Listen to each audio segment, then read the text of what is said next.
A C-Video Produções está com uma novidade para você. Montamos uma estrutura de podcast totalmente profissional. Você pode bombar nas redes sociais e ampliar as visualizações dos seus canais no YouTube, Instagram, TikTok e Facebook, fazendo um podcast profissional perto da sua casa. Temos também estúdio de gravação para a sua empresa, com Chroma Key. Fazemos artes para você divulgar a sua imagem e seus negócios com muita qualidade. Hoje tudo está na internet e quem não é visto não é lembrado, mas a qualidade das postagens e vídeos fazem toda a diferença. Somos uma empresa que estamos há mais de 20 anos no mercado gospel e estamos ampliando a nossa cartela de clientes. Temos o melhor preço e qualidade de podcast de Curitiba e região metropolitana. Venha nos conhecer. Clique no link. Temos uma equipe pronta para lhe atender.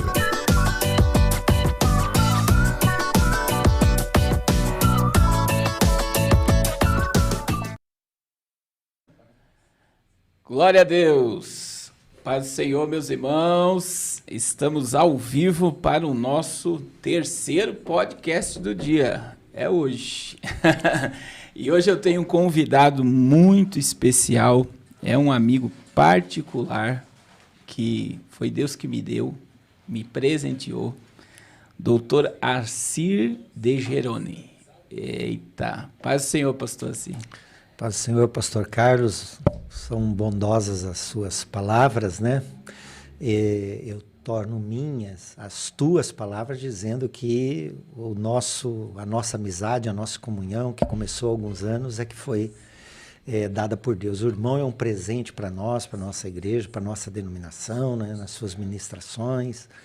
Nós temos um tema que nós dois amamos muito, que é o tema do arrebatamento, das profecias do Apocalipse, escatologia em geral, e isso me ajudou a identificar muito mais ainda contigo. Muito obrigado pela sua amizade e pelo convite de estar aqui. Amém. Eu costumo chamar doutor Arcir, né? O doutor Arcir é advogado. Chama como quiser, não tem problema. E pastor, doutor, presidente da Igreja da Redenção, né? É Dia da Redenção? Dia da Redenção. E que fica a sede aqui no Bairro Alto, tem em São Paulo. São quantos? Santa Catarina, agora estamos abrindo na Bahia. Estamos numa expansão. Está crescendo. Meio singela ainda, modesta, mas estamos antes do arrebatamento, porque depois não estaremos aqui. E...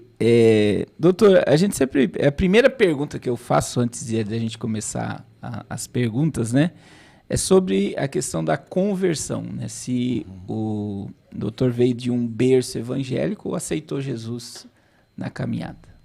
Que bom, muito interessante a sua pergunta. Não, eu sou de um lar católico do interior do estado, né, nós morávamos numa área rural e quando eu terminei o ginásio, na época era ginásio, hoje é o fundamental. A cidade não tinha mais o que oferecer, já tinha 15 anos, né? E eu então idealizei vir, mesmo com 15 anos, morar em Curitiba, junto com uma tia que já tinha vindo morar aqui.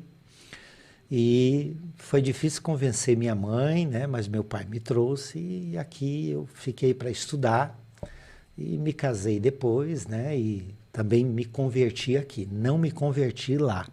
Lá minha família era católica, eu também era católico, de primeira comunhão, de ir na missa e etc. Aceitou Jesus em Curitiba. Já era advogado na época? Não. Eu aceitei Jesus, eu acredito que um mês depois que eu cheguei em Curitiba. Aceitei Jesus num culto ao ar livre, quando era comum em Curitiba. Muito forte. Na Praça Rui Barbosa, né? Eu me lembro bem que o pessoal do Canção e Paz, da Assembleia de Deus, fazia na Boca Maldita às sextas-feiras. Mas eu me converti na Praça Rui Barbosa, debaixo daquelas árvores ali. A praça era um pouco diferente, né? Mas foi ali que eu fui fisgado pela palavra, né? O Espírito me convenceu do pecado, da justiça e do juízo. Aceitei Jesus ali em pé, num culto ao ar livre, sempre com pouca gente, né? Nem todo mundo para ouvir. E a partir daquele dia, o Senhor não largou mais de mim. Glória a Deus. É pela graça, né? Pela Nós graça. estamos até aqui. É. E hoje é o segundo entrevistado que fala da conversão em ar livre, né? E eu acho muito interessante, porque eu gosto muito de pregar em praça. Sim. A gente está com o doutor Ivan aqui também. Arrependei-vos. O projeto acompanha de longe. E, arrependei-vos, né? Que tá com o pastor Ivan está com um trabalho no Largo da Ordem, né? Toda sexta-feira, só que é de aconselhamento, é uma tenda, as pessoas chegam lá, mas o fundamento, a estrutura é levar Jesus. E a gente vê a importância desses trabalhos e muita conversão que houve, e é uma coisa que meio que parou, né, pastor? As pessoas... Parou. Uma por lei, que está meio que aqui em Curitiba, parece só tem uma praça em toda a cidade que pode fazer culto ao ar livre.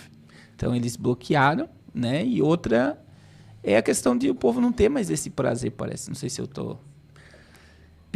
Pela lei, pela Constituição vigente, que vai fazer 35 anos, só não pode, digamos assim, atrapalhar a sociedade, né? O ir e vir das pessoas... causar problemas em hospitais. Na época já era assim, ali tem a Santa Casa, então volta e meia alguém Sim. aparecia lá, olha, abaixa o som, por favor, por causa da Santa Casa e tal, etc. Mas pelo direito, nós que somos estabelecidos, igrejas registradas, né, tudo ok, nós só devemos comunicar o poder público municipal, né, no caso, que iremos naquele dia fazer tal coisa. Porém, então não depende mais de autorização, né? Não depende mais de autorização. Porém, na prática, acaba sendo assim. Curitiba é a Praça do Atlético, que normalmente eles libera, porque põe um monte de impedimentos ali, né? Praça Barbosa, enfim, eles põem um monte de impedimento. Mas, na verdade, a gente não depende mais de autorização, só de comunicar. Porém, na constância desses anos todos, as tragédias que foram surgindo em eventos, e uma das piores foi o incêndio na Boate Kiss, lá em Santa Maria, Sim. no Rio Grande do Sul, fizeram com que os poderes públicos, né, restringissem muito e colocasse muitas exigências para a realização de eventos com um grande público. Então, como não se sabe quantas pessoas vão comparecer àquele culto ao ar livre que a gente vai fazer, eles acabam nos encarando como sendo, puxa, é uma reunião religiosa? Puxa, se tiver 1000... Então aí tem que ter Como é que é o nome daquele negócio do coração? Desfibrilador, né? Eita, palavrinha. Ambulância, médicos, bombeiros têm que saber, etc, etc. Por quê? Justamente por causa das tragédias que andaram acontecendo, inclusive aqui em Curitiba mesmo, né? No Tarumã, alguns anos atrás, houve ali pisoteamento, houve problema sério. E, doutor Assi, a gente eu pedi, né, para a gente tocar nesse assunto. Eu não sei como é que a questão, como o senhor é um representante da... Vamos falar primeiro dessa questão da Ana Júri. O que é a Ana Júri? Né? Que tem uma visibilidade em nível nacional, é benquista na Suprema Corte do país. E qual é a importância da Ana Júri? O senhor é um dos representantes, né? Em nível nacional. Eu queria saber o seu cargo e qual é a questão da Ana Júri em nível nacional, a importância da Ana Júri. Associação Nacional de Juristas Evangélicos. Juristas são aqueles que se dedicam a estudar, a escrever, a fazer uma produção científica sobre leis, sobre princípios, sobre o direito, sobre justiça, né? E somos todos evangélicos. Essa associação é sediada em Brasília, muito embora depois da pandemia a diretoria trabalha toda ela. Nós temos diretores no Nordeste, aqui em Curitiba, por coincidência, são 3 agora. Tem em São Paulo, Rio de Janeiro e em Portugal. Então, nós trabalhamos home office, né? Lógico, a não ser nos eventos, né? Hoje eu estou vice-presidente, fui diretor jurídico. Hoje quem assumiu a diretoria jurídica é o Dr. Mário, um advogado lá da Igreja Mãe da Assembleia de Deus, em Belém do Pará. Hoje ele é o diretor jurídico e eu estou na vice-presidência até o término dessa gestão. Então, é sediado em Brasília e o nosso papel é sem vinculação política com ninguém, nenhum partido político, com nenhuma empresa, nós somos independentes, somos autônomos, é de levar a bandeira da liberdade religiosa e das liberdades civis fundamentais, outras liberdades, né, que estão na Constituição. De defender e, se for o caso, garantir. Porque defender a gente protesta, emite notas, etc. Agora, garantir, a gente vai para o judiciário, se for o caso, a gente vai para a medida, a gente vai para a demanda, a gente vai instaurar uma demanda, como temos algumas no STF, né, Supremo Tribunal Federal. A ideia é defender a liberdade, principalmente a liberdade religiosa e outras liberdades, como a vida, por exemplo, né? Nós somos contra aborto, nós estamos no processo que está correndo no STF para, eu diria, legalização, entre aspas, do aborto, né?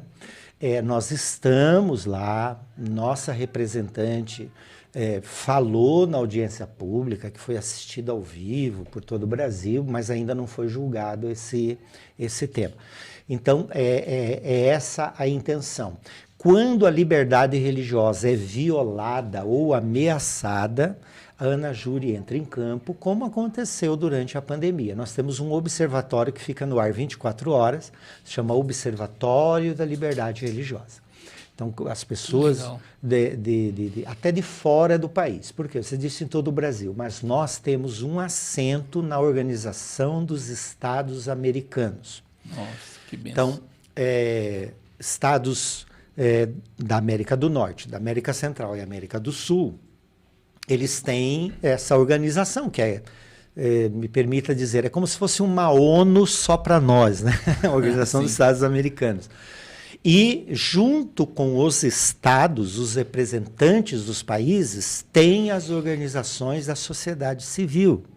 E a ANAJURE tem um assento lá. Então, quando tem uma conferência, um encontro das Américas, da OEA, para assuntos de direitos humanos e outros, a ANAJURE é convocada e participa e vai. A última foi no Peru, a nossa presidente esteve lá presente, porque nós somos ouvidos, nós temos a possibilidade de participar.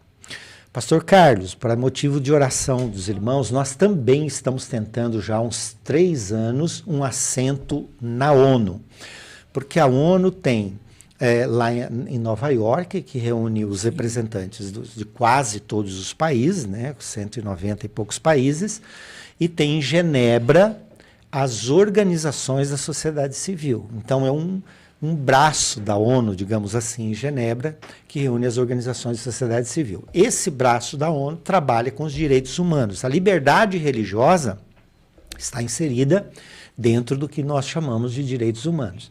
E nós estamos tentando já há alguns anos um assento lá, mas alguns países, né, não quero aqui mencionar, alguns países aí se opõem à nossa entrada. Toda vez que solicitamos, o nosso então presidente já esteve lá presente, discursando, falando, pedindo, reiterando, mas tem aí uns 3 ou 4 países que se opõem à nossa entrada. Por quê? Justamente porque nós somos evangélicos. E tem que ter a autorização de todos os países ou a maioria? O regulamento diz que se um país se opor, não, a organização não entra. Não é só o nosso caso, né?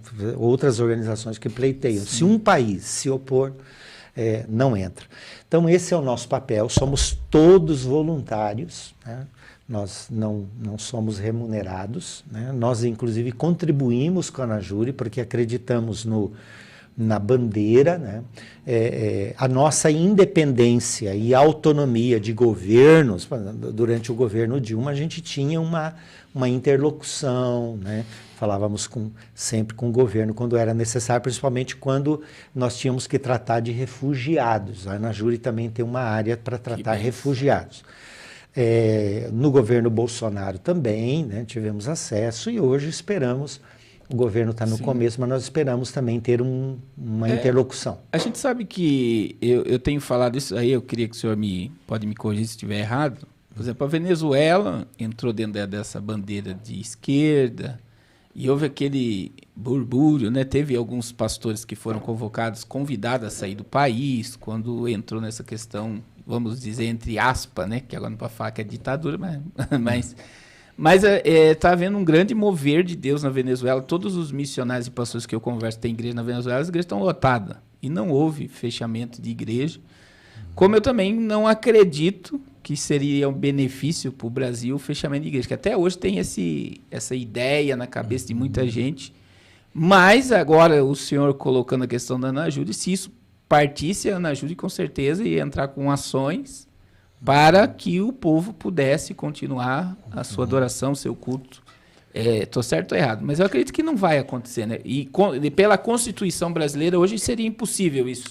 Impossível. Pela Constituição vigente, isso é impossível.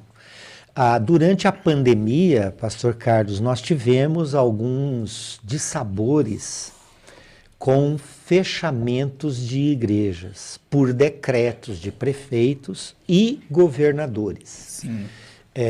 Isso não pode acontecer, porque a liberdade religiosa, segundo o Pacto de São José da Costa Rica, que rege vários temas de direitos humanos nas Américas, que é de observância obrigatória pelos países das Américas, América do Norte, América Central, América do Sul, ele diz o seguinte, que o direito à liberdade religiosa só pode ser contido ou restringido em alguns casos muito específicos. Por exemplo, numa determinada área só.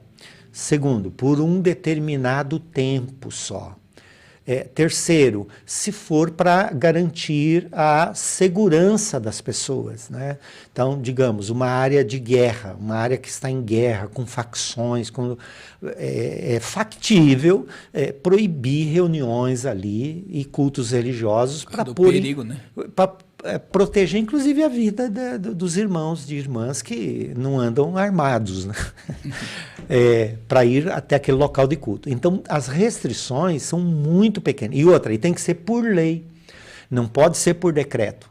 E os prefeitos e governadores, às vezes nem decreto era circular, instrução normativa, algum ato administrativo, mas não podia. Porém, a Ana Júlia ficava ponderando a situação da pandemia, né? Então, Pernambuco, por exemplo, foi grave, porque o governador emitiu um decreto proibindo, inclusive, isso aqui. O pastor não podia fazer isso aqui, ele não podia sair ao vivo. Não podia sair da sua casa para ir ao templo, por exemplo, gravar um culto, uma mensagem ou transmitir. Não podia. Ora, isso é impraticável. Então, na época foi uma batalha, mas a gente ficou sabendo que o governador só estava propenso a receber a Ana Júlia e um determinado deputado evangélico, acho lá, que eu não me lembro o nome. E aí revogou esse decreto. Foi uma bênção para as igrejas em Pernambuco. Mas a batalha foi grande durante a pandemia. Mas o fechamento de igreja, hoje, infelizmente, pode acontecer não para violar a liberdade religiosa das pessoas, mas se colocar em risco a vida das pessoas. Então, se houver uma fiscalização do Corpo de Bombeiros, de um órgão público, e notar que esse telhado está propenso a cair, está apodrecendo, está cheio de cupim, ele embarga. Mas não é que ele está atrapalhando a liberdade religiosa, ele embarga para proteger a vida das pessoas que podem estar ali, como aconteceu algumas vezes no Brasil, de telhado cair lá em Osasco, por exemplo, né, a Igreja Universal, uns anos atrás. Era um cinema, a igreja comprou, alugou, caiu o telhado. Então, isso é muito ruim. Mas aí é dado um tempo, né, para a igreja se adequar e a questão de ruído também. Por quê? Porque as igrejas, elas têm o direito de cantar, de tocar, de gritar, de ser pentecostal, né, como nós, né? Mas, desde que isso não viole o direito o direito de silêncio ou o direito de sossego, melhor dizendo, das outras pessoas, né? É direito nosso, mas esse direito não pode violar um outro direito de terceiros. Então, às vezes, acontece esse conflito de princípios fundamentais e, às vezes, vão até para o judiciário, para o juiz julgar. Mas isso não é violação à liberdade religiosa. Sim, mas pode acontecer. É um caso isolado, não é no total. Não. E a gente está vivendo, né, a reforma tributária, essa questão, né? Eu não sei como é que a Ana Júlia analisou isso, mas eu queria que o senhor falasse como advogado, né, algo que vai afetar aí municípios, estados, e chegou aí a bater perto da igreja, mas eu acredito que lá nas pautas, né, a gente viu que um partido político entrou, que seria a tributação de igrejas evangélicas.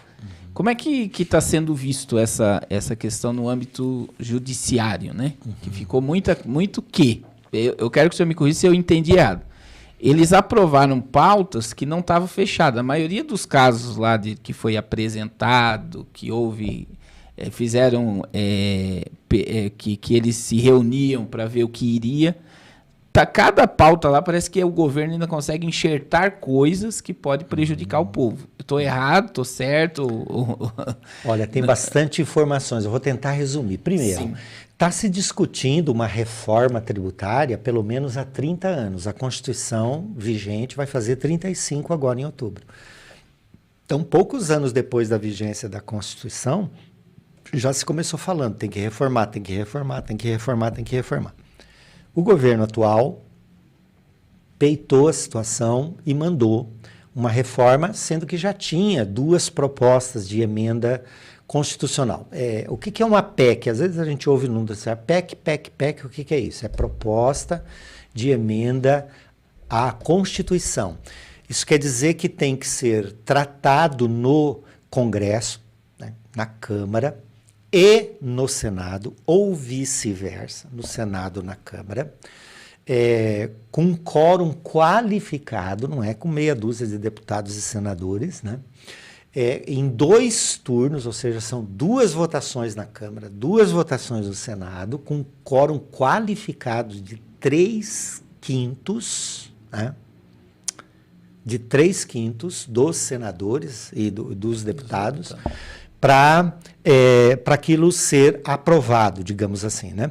Então, o governo mandou essa proposta atual, foi aproveitado o que estava correndo lá, foi aproveitado, foi juntado tudo, vai para as comissões, primeira Comissão de Constituição e Justiça, que vê se aquilo é constitucional, aquela proposta é constitucional, né? Alterar a Constituição tem que ver se é constitucional. Depois vai para outras comissões, tem várias comissões. E, por fim, é feito um relatório e o relator manda para o plenário. E o plenário, em 2 turnos, também com uma votação, como eu disse, bem qualificada, aprova ou desaprova. Então, a Câmara, o que se discute, pastor? Se discute o seguinte, que a Câmara aprovou, meio que no afogadilho, sem um amplo debate da sociedade. Por quê? Nós temos, posso assim dizer, 3 maneiras de se instituir e cobrar tributos no Brasil. Nós temos os tributos sobre a renda, nós temos os tributos sobre o consumo e os tributos sobre o patrimônio. Tá? O governo, nessa primeira fase, mandou para a Câmara proposta de emenda à Constituição, para alterar a Constituição sobre consumo e sobre patrimônio. A renda ele vai deixar para depois, não sei por que uma conveniência política do atual governo. E qual é o discurso? Não, nós vamos simplificar a questão tributária no Brasil. Sim, e isso é importante, isso todo mundo concorda, seja de direita, de esquerda, de centro. O Brasil é muito complexo, os tributaristas, nossos colegas tributários ficam loucos de tanta emaranhado, tem quase 5.000 leis, 4.600 leis que tratam deste assunto, fora decretos, portarias, ofícios circulares, instruções normativas, desde um município pequeno até o governo federal. Então, é uma coisa assim que deixa eles loucos. Teve uma época que os advogados tributários dizem que a legislação, desde um pequeno município até o governo federal, se alterava 55 vezes por dia. Meu Deus. Isso mesmo, por dia. O município que nós estamos aqui, Pinhais, hoje pode ter emitido ali um decreto, uma portaria para regulamentar alguma coisa do tributo, mas amanhã ele muda e ninguém fica sabendo. Quer dizer, ninguém fica sabendo, a sociedade, em tese, fica sabendo, né? Mas na prática não fica sabendo. Então, o que ele quer? Ele quer simplificar, esse é o discurso, simplificar 5 impostos, que é o IPI, a PIS, que é uma contribuição, né? A COFINS, que é outra contribuição, e agora me faltaram os outros 2 de memória. ICMS e ISS. Isso, então vou repetir. ICMS, circulação de mercadorias, ISS, que é sobre serviço, PIS, COFINS e o IPI, que é o Imposto sobre os Produtos Industrializados. Então o governo quer simplificar e transformar num imposto só, imposto de valor adicionado, que é um só, mas ele vai dividir em 2. Um que continua sendo competência do governo federal mexer, que vai envolver PIS, COFINS e IPI, mas vai ser um só. E ICMS e ISS vai ficar, continua sobre a competência dos estados e dos municípios. Aí essa reforma tributária criou um conselho, um nome bonito, Conselho Federativo, aonde os governadores e os prefeitos é que vão participar. Na verdade, vai ser um balaio de gado, né? Porque ali vai ser uma briga. Então, as críticas são muitas sobre essa proposta. Mas o irmão questionou a questão da igreja. Isso. Igreja, não.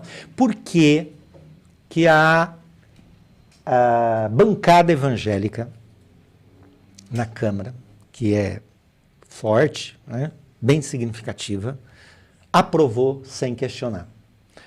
Houve crítica. Eu faço parte de alguns grupos em que o pessoal criticou, né, os nossos irmãos deputados. Mas por que eles aprovaram? Porque não mexeu com as igrejas. Na verdade, constou lá o pastor Silas Câmara, inclusive, né, a gente conhece, ele tem uma boa relação com a Najuri. Ele colocou lá, de última hora lá, que não se institui. Já está na Constituição isso, mas eu acho que para garantir, né, impostos, tributos, não impostos, porque tributo é tudo. Imposto é um tipo de tributo, né? Sobre igrejas e as entidades beneficentes que estão vinculadas às igrejas, etc., para continuar garantindo isso. Eu acredito que o governo não vai querer, através dos seus senadores, né, vai precisar de 49 senadores para aprovar, são 81, né? Mesmo que tenha, então, 32, é isso? É isso, né? 32 a 49. 49 aprovando. Eu acredito que o governo não vai querer mexer nessa área, porque é um vespeiro, né? Provavelmente ele vai, não sei, não estou dizendo aqui em nome do governo, só estou aqui imaginando que talvez ele mexa... Ia gerar muita polêmica e muita oposição, né? Sobre a renda lá na frente, talvez, não sei o que vem. Mas a ideia é não mexer, isso não constou em debate nenhum, por isso que a nossa bancada aprovou também, né? Aprovou mesmo, não sendo debatido. Porém, a igreja vai ser afetada? Esse é o grande quê? Os crentes, eu acredito que sim, principalmente os profissionais liberais e os autônomos. Eu vi, eu sei que o senhor deve ter o senhor tem o conhecimento, o autônomo, pelo que eu vi, parece que a tributação dele de 16 pode ir para mais de 50. É isso mesmo? Nada está claro ainda. Que eu vi. Os advogados também, a OAB já está tomando providência, porque nós somos profissionais liberais. Já estão falando que vai aumentar 40 e poucos %, isso. Que vai... Eu vi uma 16. Estatística de 52, porque, por causa dessas... Cada grupo dessa área, eles fazem uma projeção, mas isso é uma ilação. Por quê? Porque as alíquotas não estão fixadas ainda. E como tem a ver com o imposto sobre serviços, que é municipal, vai continuar. com os municípios, só que agora os municípios, os governadores e os estados, juntos, nesse conselho federativo, é que vão deliberar essas alíquotas. Mas ninguém quer e ninguém vai perder a arrecadação. Então, que ninguém se iluda dizendo que a partir de agora nós pagaremos menos impostos. Sim, a proposta apresenta, por exemplo, tratamento para algumas doenças graves, 0 imposto. Cesta básica, 0 de imposto, não vai ter imposto. Eu vi alguma coisa que os medicamentos também terão um abatimento. E o que vai compensar essa falta, essa diminuição da arrecadação? Vai ter que elevar a alíquota dos demais. Por quê? Porque o interesse do gestor público é equilibrar a balança, né, do seu estado, do seu município. O governo federal não vai ser diferente. O governo federal já está com mais de 54 bi no negativo. No rombo, né? No negativo. Ele diz que vai chegar a 100 até o fim do ano. Então, a ideia de simplificar é boa, é bem-vinda, mas que vai pagar menos impostos, talvez alguns setores. Agora, as igrejas não foram mexidas, não, tá? E aí vem... Por enquanto, né, pastor? Porque eu posso estar falando alguma coisa aqui. Sim. E vai lá para o Senado e a comissão, algum senador lá aprova uma... E a questão da tributação sobre patrimônio, propriedade privada, né? Herança, eu fiquei sabendo que também vai mexer bastante, né? Porque tem muito patrimônio. Isso é real ou é... Não, existe um imposto criado há 35 anos na Constituição, previsto na Constituição, que é o imposto sobre grandes fortunas, que nunca saiu do papel. Ninguém quer mexer com os milionários do país, bilionários do país. Imposto sobre grandes fortunas. Aliás, o que é esse imposto? Está aí uma pergunta no ar, né? O imposto sobre grandes fortunas. O que é uma grande fortuna? Até isso ninguém sabe. E aí, sobre o patrimônio. Então, aonde que mora o perigo? A partir dessa reforma, quando ela entrar em vigor, os prefeitos poderão aumentar a alíquota do IPTU por decreto. Hoje não é mais assim. Aliás, não é assim desde a Constituição. O prefeito da sua cidade quer aumentar o imposto. O que ele faz? Ele encaminha um projeto de lei para a Câmara e a Câmara discute, delibera, aprova, vai para ele sanciona. Então aumentou o IPTU. A partir dessa reforma, não. O prefeito vai fazer isso por decreto. No gabinete dele, manda redigir um decreto a partir do ano que vem, tem que ser, né? Sempre com outro exercício. O IPTU vai ser reajustado em 10%, em 12%, em 15%. Esse é o perigo. E ele também pode ser progressivo, né? O imposto sobre veículos automotores. Tem uma coisa que eu não sabia, porque eu advogo na área tributária, mas não assim, 24 horas por dia, né? Aviões, jet ski, helicópteros, agora... Barco, iate. Exatamente. Eu nem sabia que eles não eram tributados, porque eu nunca tive um, né? Nunca veio no meu conhecimento. Nunca tive um jet ski, né? Serão tributados. E o IPVA também vai ser progressivo, ou seja, os governos, aí não por decreto, mas aí vai ter que aprovar a lei, os governos estaduais poderão aprovar alíquotas progressivas, inclusive cobrando mais impostos dos veículos mais poluidores, porque já é uma tendência mundial diminuir a emissão de gases, etc., efeito estufa, né? Esses papos de meio ambiente. Então, isso pode acontecer. Então, se um veículo é bem poluidor, a tendência é pagar um IPVA mais caro, e carro elétrico vai pagar mínimo. Não é zerado, eu acho que não. Mas vai pagar um mínimo lá, carro elétrico, né? Digamos, uma alíquota mínima, né? O ITCMD, que é aquele imposto de doações, se eu dou minha casa para o irmão, o irmão tem que pagar o imposto o ITCMD, que é para o governo do estado onde está acontecendo, né, a operação. Também vai ser progressivo. Aqui no Paraná é 4% hoje. Então vai ser mexido, né? Doações e herança, né? Também, entendeu? Quanto maior o patrimônio, etc. Como eu te disse, eles não podem perder nada, eles não podem perder um centavo. Eles têm que abrir mão de um lado, abrir mão com uma das mãos e com a outra eles vão aumentar. De forma grosseira, o senhor pode me corrigir se eu estiver errado.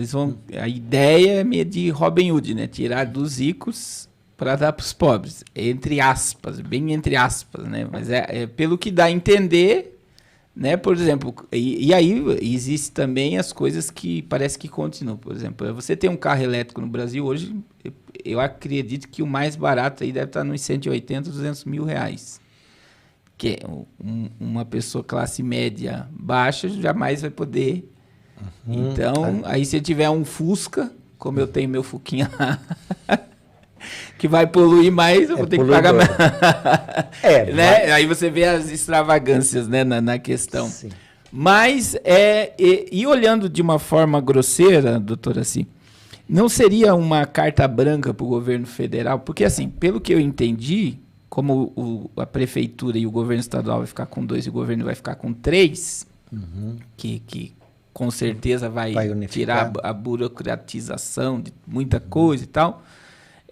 o governo vai ter um acesso a uma verba que ele não tinha. É isso? Não. O IPI, a PIS e a COFINS já são de competência do governo arrecadar, trabalhar, etc. O IPI, o governo usava para políticas, né? Então, digamos que se um determinado setor da indústria estava mal das pernas, o que o governo fazia? Ele reduzia as alíquotas para reduzir o custo daquele produto e possibilitar que aquele produto desencalhasse, fosse melhor vendido e girasse a economia naquele setor, né? Isso ele fazia com o IPI.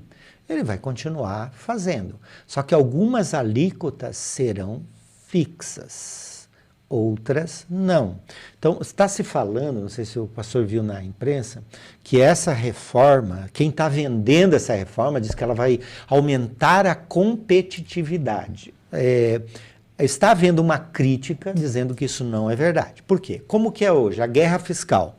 Então, o Estado do Paraná, ele reduz, digamos, algum imposto, ICMS, digamos, sobre um determinado produto por alguns anos, para atrair uma empresa daquele setor no Estado. Sim. E, com isso, gerar emprego e girar a economia. Jaime Lerner fez muito isso aqui. Isso, e girar a economia, né? O Estado vizinho não fez a mesma coisa. Então, aí tem aquilo que eles chamam de guerra fiscal. Então, a ideia é ter uma alíquota fixa para que essa alíquota seja cobrada, né, em qualquer canto do território. Mas pense você vai montar uma fábrica de xícaras, uma cerâmica de xícaras, né? Onde está o teu mercado consumidor? No sul e sudeste. Concorda comigo? Sim. Né? O maior mercado consumidor do Brasil está no sul e sudeste, principalmente o sudeste, né? São Paulo, Minas e Rio. Muito bem. Você, só porque a alíquota é mais em conta lá no interior do Amazonas, você vai instalar essa fábrica lá, o transporte vai encarecer e você vai perder para a concorrência instalada nesses estados, né? Então, essa competitividade está muito polêmica, está muito obscura, parece que não vai alcançar o objetivo. Não vai alcançar o objetivo. E tirou dos governos estaduais esse poder, né, essa discricionariedade de estabelecer as suas alíquotas para gerar mais ou menos. Porque, querendo ou não, um governador, quando ele abre espaço para uma empresa internacional, ele acaba gerando muito dinheiro ali, porque gera emprego, automaticamente tira um fardo das costas do governo, né? Que seja por 5 anos, 10 anos sem pagar imposto, Entre aspas, porque aquela empresa contratou vários funcionários e dinheiro começa a circular. Começa a circular, exatamente. E aí, quando você bloqueia, né, esse poder sobre o governo estadual, você traz tudo para o federal, né? E aí vai... E a reforma colocou os governadores, perdão, não os governos, os governos e os municípios, tudo num conselho federativo. E, tipo assim, briguem entre vocês aí, né? Esse dinheiro é de vocês, a competência é de vocês, né? Isso também o governo quer evitar, eu acredito, né? Minha opinião, essa busca, essa maratona de prefeitos e governadores a Brasília com o Pires na mão, pedindo dinheiro para isso, para aquilo outro, né? Então, ó, vocês já têm aí a competência de vocês, porque hoje alguns impostos são arrecadados, são partilhados, né? É partilhado entre os entes federativos. O imposto de renda, por exemplo, é assim. Eu vi agora Você sabe que está tendo uma revolução gigantesca na Costa Rica, né? E lá aconteceu alguns feitos do presidente lá, ele dissolveu, está prendendo todos os corruptos, dissolveu a Suprema Corte, algo lá. E ele diminuiu a carga pública, por exemplo, não me falha a memória, de 200 e poucas cidades, ele reduziu para 40. E o Brasil tem mais de 5 mil municípios. 5.400 e alguma coisa. E eu já tive em município do Brasil que tem 3 mil habitantes. Uhum. É um bairro de Pinhais, por exemplo. Eu acho que numa reforma dessa, né, eu posso estar errado, poderíamos caminhar para pequenas cidades se tornarem uma região de uma grande cidade e ter um prefeito aí. Lá ele diminuiu deputados, senadores, vereadores, porque daí ele falou isso, porque cada vereador tem um monte de gente trabalhando e quem paga tudo isso é o povo. E todo esse dinheiro, ele falou, nós vamos investir no povo. E você sabe que o político brasileiro é o mais caro do mundo, né? E nisso não se mexeu na reforma. Tô certo ou errado? Não mexe, porque são eles mesmos que devem discutir, deliberar, né? Toda proposta de alteração para tirar privilégios gera polêmica e gera oposição. E nós temos um grupo bem fisiológico no Congresso Nacional, né? É o chamado Centrão, que eles mesmos dizem que não existe. Mas o Centrão, agora mesmo nós tivemos 2 partidos políticos, republicanos e o Partido Progressista, que eram fiéis a Bolsonaro, o governo anterior, já estão migrando para a base de apoio. Que foi a base da reforma, né? Republicanos, que é um partido, né? Cheio com vários evangélicos, né? Então, por quê? E virar uma reforma ministerial aí, e não só ministerial, mas de segundo escalão, terceiro escalão. Por quê? Porque tem um monte de indicados políticos para serem acomodados em cargos do governo federal. E aí vai, em vez de diminuir essa carga, ela aumenta. Olha, eu ouso dizer que só no governo de Cristo, no milênio, é que essa situação vai ser resolvida aqui no Brasil. Esse camarada lá da Costa Rica é algo assim... acompanhei. Que qualquer coisa que você assiste de lá era algo que todo país, vendo o que está sendo feito... Ele está com um apoio popular imenso. Eu não sei quanto tempo ele vai conseguir, né? Que existe um sistema que não quer que isso aconteça, né? Então, aí a gente vê que o Brasil, essa questão política mesmo do Brasil, é um sistema. O senhor concorda comigo? Existe um sistema ali que muitas vezes até o político é bem intencionado, mas ele vai bater em várias paredes e dizer, daqui você não sai. Porque não pode ser dessa forma. Estou certo ou estou errado? Existe um sistema? Não, né? O político que se candidata, vamos pensar no Congresso Nacional, seja para Senado ou para deputado, e diz assim, eu vou lá, vou fazer isso, vou fazer acontecer e tal, é ilusório. Porque são 513 deputados. Veja, para aprovar uma lei ordinária, eu vou usar um termo não jurídico, é uma lei comum, que não é tão difícil de tramitar e ser aprovada, né?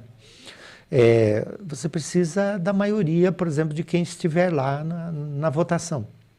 Então você tem que articular os outros atores, né, ali, políticos. E para articular, ninguém vai dizer, tá bom, né, eu fui com a tua cara, vou fazer. Não, tem troca. Tem troca. Eu ganho com isso. Por exemplo, a nossa querida OAB já está se insurgindo contra essa reforma tributária na questão da onerosidade da prestação de serviços, né, pelos advogados. E é claro que numa negociação, se vai negociar numa mesa, vai ter outro lado, vão exigir alguma coisa, né, que a OAB se posicione a favor de um projeto, de outro, etc. É o jogo político, é esse. É um sistema, né, que sempre existiu. É um sistema que está aí, entra governo, sai governo. Parece assim que não altera, alguns políticos não ganham, não vão para lá, entram novos, e isolado ninguém aprova nada. Como era o Bolsonaro quando era deputado, né? Por que criticaram ele que ele nunca aprovou nada? Porque ele era isolado. Ele não conseguia mesmo. Por mais que ele queria, ele não conseguia. E aí vem, o senhor sabe que a gente estuda um pouco, né? E essa questão conspiracionista, que não é teoria, na minha visão, existe uma conspiração, existe uma velha política que comanda. Então o novo chega lá cheio de gás. Cheio de vontade, mas em pouco tempo você vai ver que ele vai se adequando e vai ficando no cantinho dele, ele vê que não consegue. E no Brasil é dessa forma que eu tenho alguns amigos que estão E tive agora, por exemplo, num evento em Goiânia, o prefeito estava, e ele me ouviu pregar, e ele chegou para mim e falou, é isso aí mesmo, pastor. Se eu falar mal aqui eu sou processado no outro dia e capaz de pedir minha cabeça ainda. Então, a gente fica... refém de um sistema que é muito maior do que a gente, né? Sim, é muito forte, isso já está enraizado, né? E sozinho ninguém consegue mudar, é incrível como isso, né? Agora, da oração do povo de Deus ninguém escapa, né? Não estamos desestimulando os irmãos, né? Não, a gente sabe que a questão de Deus tem compromisso com a sua palavra, com aqueles que têm compromisso com ele. E o nosso dever como cidadão é orar pelas autoridades, né? Está na Bíblia, então é um princípio, né? Para que haja paz e harmonia entre os poderes. Agora, doutor, sobre essa questão, então, haverá tributação sobre propriedade privada? Isso é porque vai haver essa questão do aumento do IPVA, do IPTU, questão de herança, né, e questão de doação de bens, todos haverá sim porque automaticamente alguma coisa nos dá a entender que os governos e municípios vão se sentir meio acuados diante dessa... Alguns prefeitos, alguns governadores estão dizendo que vão perder a arrecadação. Sim, Espírito Santo, por exemplo, eu tive com um prefeito agora, de Cariacica, no Espírito Santo, ele falou que o Espírito Santo vai perder 20%. Pois é, não, é verdade.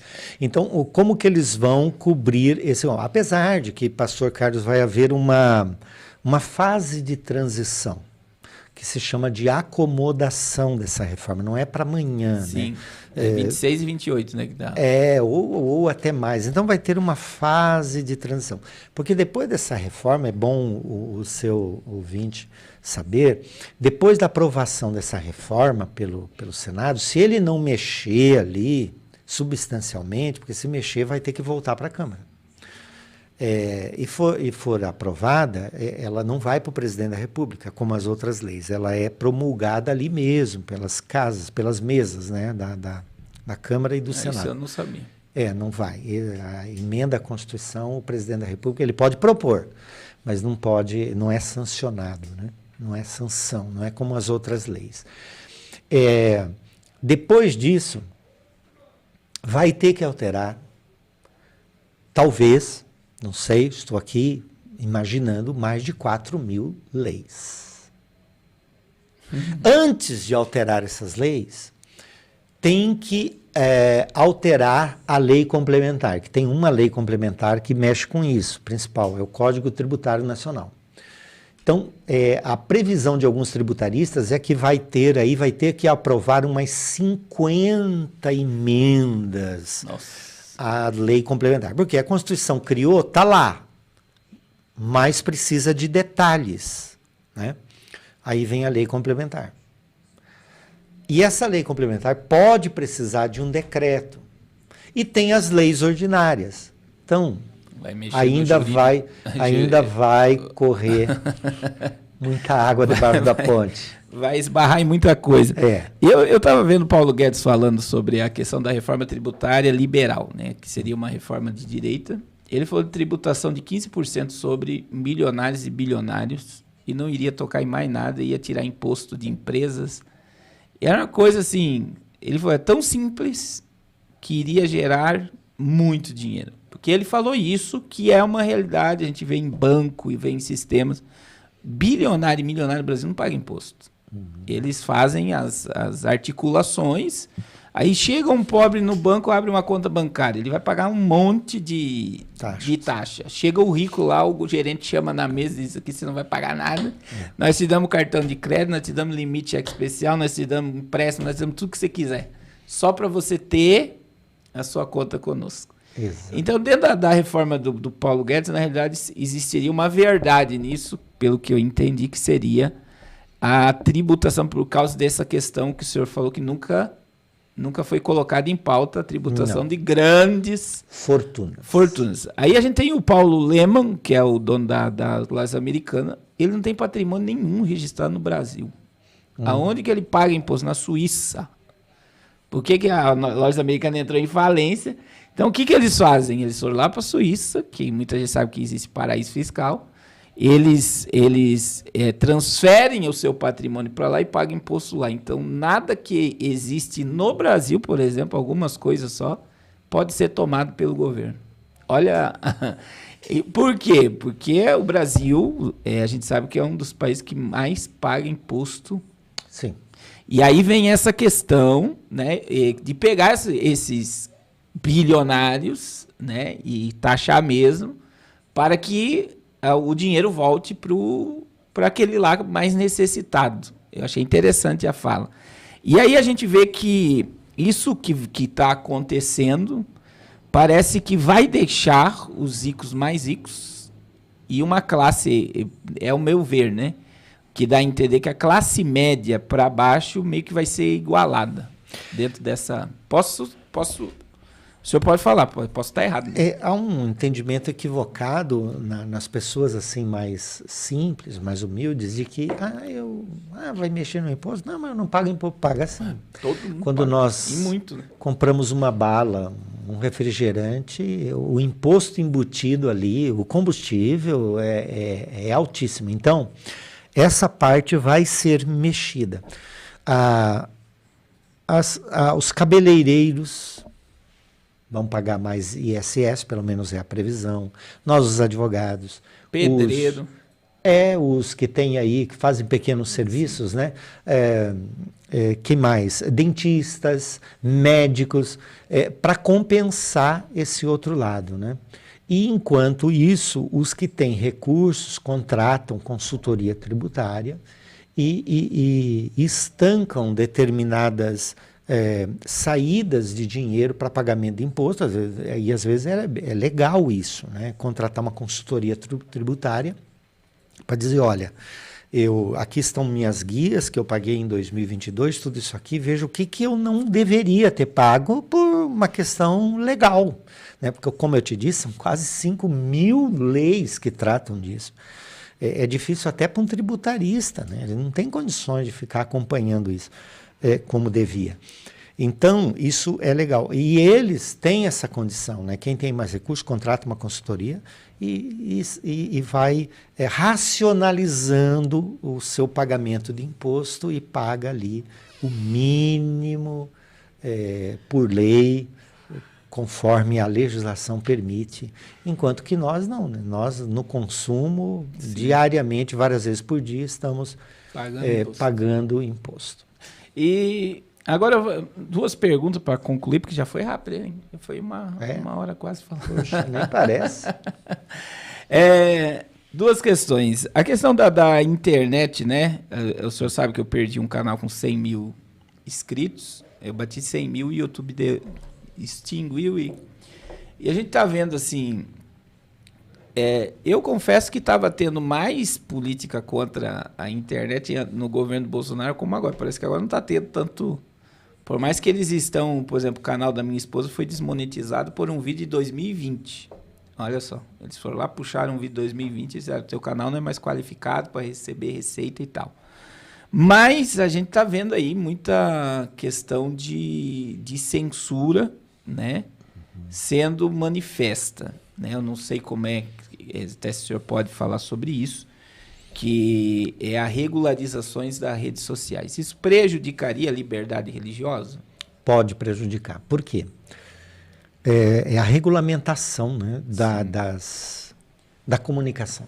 Né? Então, aí pega rádio, TV, internet, todo tipo de comunicação de mídia. A palavra é bonita, regulamentação.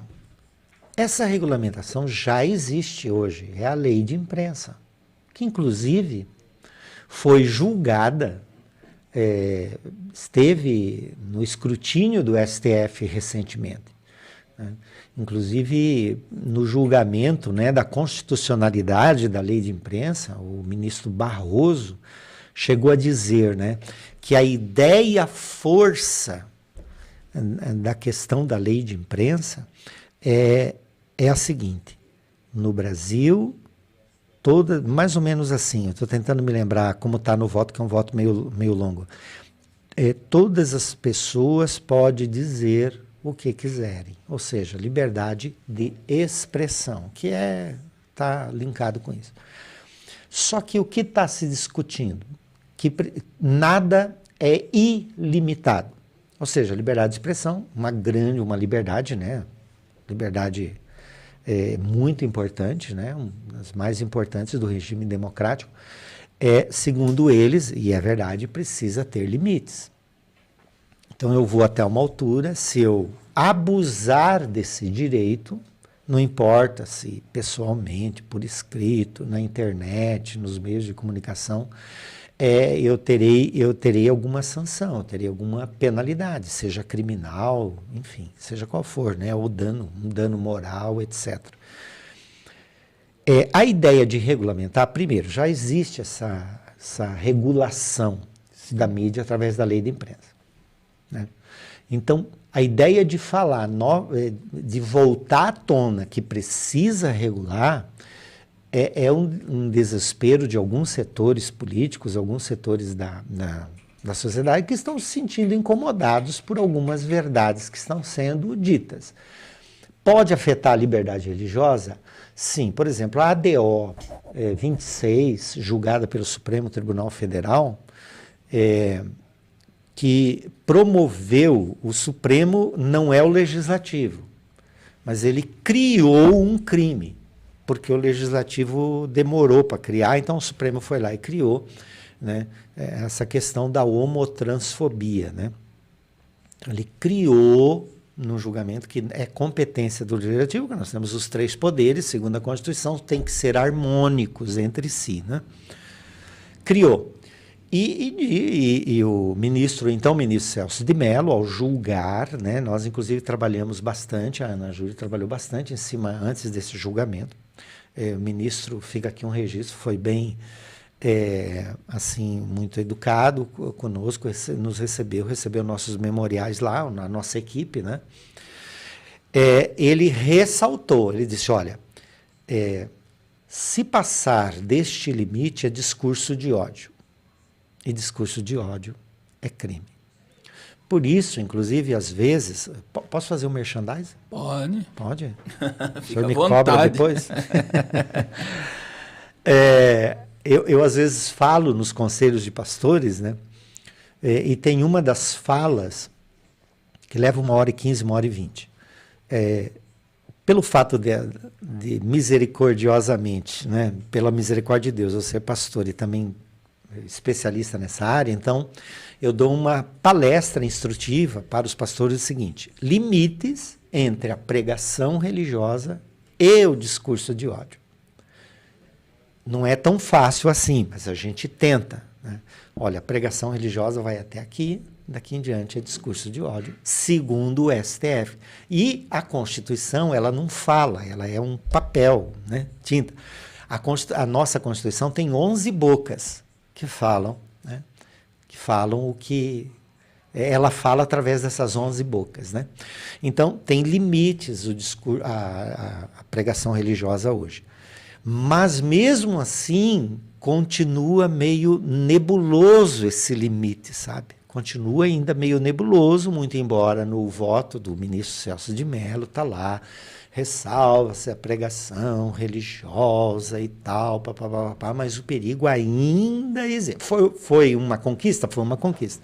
Mas ainda existe isso, né? Então, a gente tenta instruir os pastores para não passar dessa cerca, não passar desses limites, né? Então, vai sim, vai. Eu não ponho minha mão no fogo que isso pode afetar. Agora, no entendimento de alguns, né, pode estar afetando a liberdade religiosa ou não. E aí, até provar o que é e o que não é, passam-se os anos, e até lá, normalmente, quem for prejudicado vai ser o pregador, vai ser a igreja e etc. Infelizmente. A gente teve um caso, agora não sei se o senhor acompanhou no Pernambuco, de um pastor que foi preso por expulsar demônio. Entidade demoníaca. Teve um caso. Poxa, me manda esse caso. Vou mandar para você. Porque demônio é um deus. Isso, daí, entendeu? Aí feriu a religião. Eu vi uma discussão. Assim. E aí eu vou mandar, ele foi preso. Então, assim, a gente já está chegando nesses... Principalmente em estados com uma mente mais de esquerda, né? Pastor, uma dica que eu tenho dado nas minhas palestras, não sei se tem tempo ali ainda. Tem, fica à vontade. Fica aí para os pastores, para os pregadores, é o seguinte: pregue por parábolas. Para bom entendedor, meia palavra basta. Chegou o tempo de pregar. Não pode ser tão direto, né? E tem como, né? Tem como. E Jesus, ele usou parábolas e as parábolas de Jesus era oculta aos sábios entendidos, mas revelada aos pequeninos, né? E quem precisa saber é a igreja. E é muito bom a gente ter, né? Enquanto a gente puder pregar ainda, né? De uma forma expressiva na internet, eu vejo que é uma bomba a internet ainda, né? De explosão de evangelho. Eu estava agora em Itapeva, domingo, e um seguidor meu foi lá, e ele falou que estava desviado, e numa live, numa oração que o senhor fez, eu ressuscitei. Glória a Deus. Então, assim, a gente sabe, a gente não tem noção do alcance, mas você vê, foi a internet que foi o Espírito Santo, né, através de um canal, usou para restaurar uma vida. Então, a gente não sabe até onde. Então, enquanto a gente pode, eu estou ponderando muito, né? Por exemplo, os podcasts no meu canal tá ficando, mas live mesmo 2 dias eu já tiro do ar. E aí eu boto no Rumble, que é uma plataforma mais tranquila. Então, eu não estou deixando minhas lives que eu faço ao vivo por precaução, né? Porque o algoritmo fica lendo ali. Então, muitas vezes, 2 dias eu vi que tá tranquilo. Até agora não derrubaram nada. Tem hora que a gente extrapola um pouquinho, né? que passa a gente vê e aí tem que ficar ponderando muito. Mas eu tô ponderando muita coisa para que a gente ainda consiga alcançar o maior número de pessoas através da internet. Agora, última pergunta. A justiça é cega? Dá para parar já? Não, agora eu quero ouvir de um jurista aqui. Olha, a justiça deve ser cega. Isso quer dizer, ela não deve olhar quem está sendo ali posto, né? Mas veja, pastor, nas questões criminais, por exemplo, há um erro já, a OAB às vezes protesta, e com razão, que às vezes nós vivemos um estado policial. O que isso quer dizer? Que se começa por setores da polícia, do Ministério Público, investigar pessoas e não fatos. Não se deve investigar pessoas, deve-se investigar fatos. Se existe ali um crime, não precisa estar sendo provado, mas apenas há indícios de um crime, de autoria, materialidade, tudo bem, então instaura lá, né, etc. Mas é o fato. Porque o indiciado, né, o réu, ele se defende dos fatos. Então, deve-se perquirir os fatos. E hoje nós estamos num processo muito ruim e condenável de não existe nada, mas vamos fuçar até achar alguma coisa e aí a gente instaura um procedimento. Isso não condiz com o Estado democrático de direito, né? Isso se chama, me parece que tem um nome em inglês, isso é usado, ensinado lá fora. Isso não pode acontecer, isso é um Estado policial, então não é um Estado democrático de direito, porque todo mundo é inocente até prova, até transitado, né? Até terminar o processo, né? E nesse ponto até não é justiça, porque uma investigação, embora a polícia, as polícias e o Ministério Público integram o sistema de justiça, mas não é justiça, né? Então, justiça é feita por juízes, desembargadores e ministros, né? E que não devem olhar quem está sendo julgado. Porém, começou-se a falar no Brasil sobre uma doutrina jurídica estrangeira, em que os que têm autoridade e competência para julgar, eles usam a lei, né? Isso começou lá fora, mas o próprio presidente Lula, quando não era presidente, né, eu acho que tinha saído da cadeia, alguma coisa assim, ou antes, junto com o seu advogado, hoje ministro do STF, foram até o Papa, levaram um livro, uma obra, e denunciaram para o Papa que no Brasil, naquele período, estava se praticando aquilo. Ou seja, para inimigos, o rigor da lei. Para inimigos, o rigor da lei. Para os amigos, a lei. Mas para os inimigos, o rigor da lei. Bom, resolvido o problema, o presidente Lula foi eleito. Hoje, isso está acontecendo em alguns setores judiciais, infelizmente, a mesma maneira. Ou seja, isso a gente para os inimigos o rigor da lei. E às vezes nem é a lei, literalmente falando, é um elastecimento hermenêutico da lei. Se elastece, compreendeu? Como aconteceu na questão da questão dos transexuais, né? Ou seja, é racismo, mas se elasteceu para criar esse crime de homotransfobia. Veja, racismo é uma coisa, né, condenável, né? Podemos dizer, né? Sim. Até entre nós mesmo, né? Nós somos tidos como não, mas a religião mais negra do Brasil são os pentecostais. Sim. IBGE que fala isso. A religião mais negra do Brasil são os pentecostais, milhões de negros. Então, está se usando a lei, quando necessário a lei, alguns benefícios da lei, mas o rigor da lei, das penalidades para os inimigos. E, infelizmente, nesse ponto, se isso for adotado por um julgador, a venda caiu. E aí vem, né? Eu sei que o senhor acompanha, a gente vê muita... Eu posso estar errado, né? A gente teve o ministro da Justiça do antigo governo, né? Ele foi o camarada que mais apreendeu cocaína, o Anderson Torres, né? Da história do Brasil. Foi preso e está com tornozeleira eletrônica. Aí do outro lado, Cabral passou o Natal em casa e agora vai ser enredo de escola de samba, com 400 anos de condenação. Né? E é o que o senhor está falando, muitas vezes hoje ela fica branda para os apoiadores e para os inimigos é um ataque, até coisas que não existem parece que começam a se levantar e se cria, como eles próprios, uma narrativa em cima daquele assunto, e aí acaba condenando muitas das vezes uma pessoa que pela lei teria recurso para não passar por aquilo, né? E é triste, mas está acontecendo, né? A profecia, né?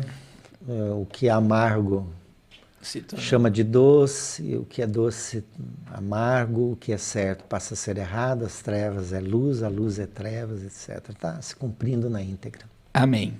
Irmãos, eu quero agradecer aqui, de coração mesmo, pelo seu tempo. Eu sei que o seu tempo é precioso. É um prazer, ainda bem, pastor, que ele não cobrou no horário para estar aqui, que senão... eu não teria como pagar. É um prazer estar aqui. Eu devo muito ao irmão, as suas cooperações lá na nossa igreja, que precisam voltar. Estou até com saudade. Então vamos lá, vamos agendar. Eu tenho que ir antes do pastor Ivan. Mas eu quero agradecer, doutor, e quero aqui, né, é um palestrante, a sua formação nessa questão de liberdade religiosa, ela é de Harvard, né? É dos Estados Unidos. O senhor tem uma formação... Eu tenho 2 especializações. Uma delas é no terceiro setor. O direito do terceiro setor são organizações religiosas, associações e fundações, né? Então, tudo que gira ao redor dessas pessoas jurídicas, né? Hoje, mais ampliados para movimentos sociais, para redes, né? E Estado Constitucional e Liberdade Religiosa pela Mackenzie, Oxford e Coimbra, que é uma faculdade de direito aí de 800 anos, eu acredito que tem a faculdade, né? A gente teve que participar, foi antes da pandemia, né? Tivemos que participar presencialmente lá com grandes nomes do direito, né? Dando aula para nós. Eu acho que o direito é uma arte tremenda, né? Porque, querendo ou não, a lei, ela dá, muitas das vezes a gente acha que é injusta, mas houve uma brecha na lei para coisas acontecerem, né? Que o advogado ele tem que ir e achar aquele ponto e falar, não, é isso daqui, e defender, e muitas das vezes convencer júri, convencer a questão de que é aquilo e acontece. Poder de persuasão. E é um trabalho louvável que estão querendo tributar vocês pesado. Nós já pagamos, né? Agora querem mais. Doutor, obrigado pela sua presença aqui. E como o senhor é pastor, eu gostaria que o senhor orasse pelos irmãos. A gente vai replicar esse podcast num horário à noite, e eu creio que a gente vai ter muito mais alcance. E como a gente sabe que advogado não pode, né, fornecer trabalho, a gente não está, mas como palestrante, né? E os pastores que estão nos acompanhando, é muito importante ter um apoio jurídico, né? Uma palestra, pastores presidentes, com obreiros, principalmente nesse momento de transição, de muita coisa acontecendo, para que a igreja esteja respaldada, tanto dentro da lei dos homens, como da palavra, né? Para permanecer na sua normalidade pregando o evangelho. Então, quem quiser, né? É só colocar, né? A Cir de Geroni. O que a gente poderia colocar aí? Eu tenho o Instagram, mas eu não sei. Eu tenho várias redes. Porque o seu contato eu posso colocar ou não? Ou do escritório? Pode colocar do escritório. Ou então coloca o site. Deixa eu colocar aí ela. Pode falar que ele coloca lá. A Cir de Geroni. Deixa eu ver aqui. Aládio, só um minutinho. O site é a Cir de Geroni? É advocacia, acirdegeroni.adv.br. acirdegeroni.adv.br. Eu não gravo as redes, né? Instagram, isso, Instagram aqui, ó. Instagram, pastor. Acir de Geroni, Júnior. Não, Júnior é meu filho. Júnior é meu filho. Acir de Geroni Advocacia, no LinkedIn.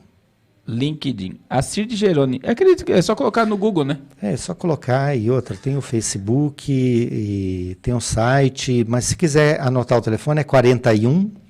Aí, Aládio. Veja aí, Carlos. Pera aí, eu vou colocar aqui direto no chat. Vai lá, pera aí. 41 3367 61 61 80 3367 61 80. Ok? Estamos à disposição dos pastores e conselhos de pastores, convenções, né?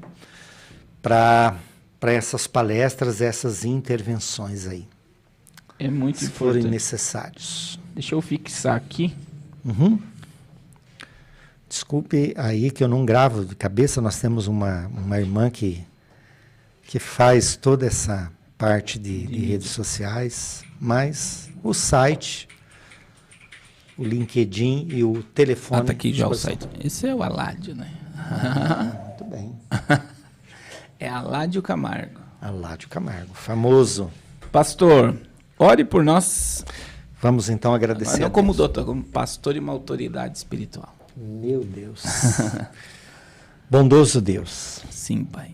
Te agradecemos em nome de Jesus pela oportunidade que tivemos de participar deste podcast, de reencontrar o pastor Carlos Cardoso, os demais irmãos que estão aqui no estúdio, Sim, e a oportunidade que tivemos de conversar sobre os acontecimentos no nosso país e sobre a liberdade religiosa.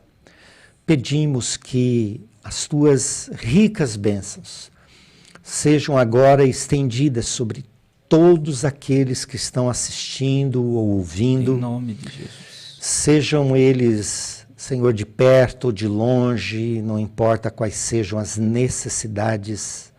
O Senhor tem promessas, centenas, milhares de promessas na tua palavra, que foram proferidas pelo Senhor, e nós, pela fé, tomamos posse e pedimos que o Senhor alcance os enfermos, os lares, as famílias que estão sofrendo com dependência química, os desempregados, aqueles irmãos que estão fracos na fé.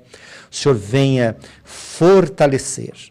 E aqueles que estão já cansados desta jornada, Senhor, venha renovar as suas forças, dar sabedoria para os líderes, teus filhos, teus servos que estão nos assistindo, para perseverarem nesses momentos finais da tua igreja sobre a face da terra.